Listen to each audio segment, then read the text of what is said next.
Are you tired of missing deadlines because your Zoho notes are separate from your Google Calendar? Learn how to sync them in under 2 minutes. In this video, I'll show you the exact steps to connect Zoho Notebook with Google Calendar. Just follow along with these 5 simple steps.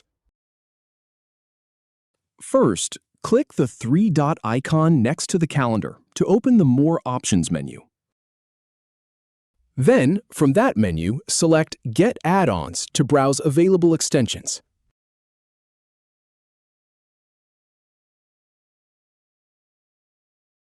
In the search bar, type Zoho to find the Zoho Notebook integration.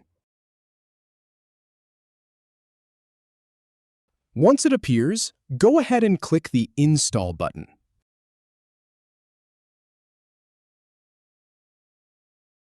After installation completes, click Done to finish the setup.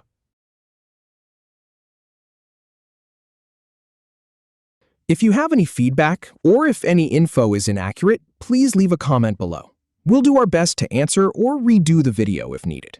Thanks for watching.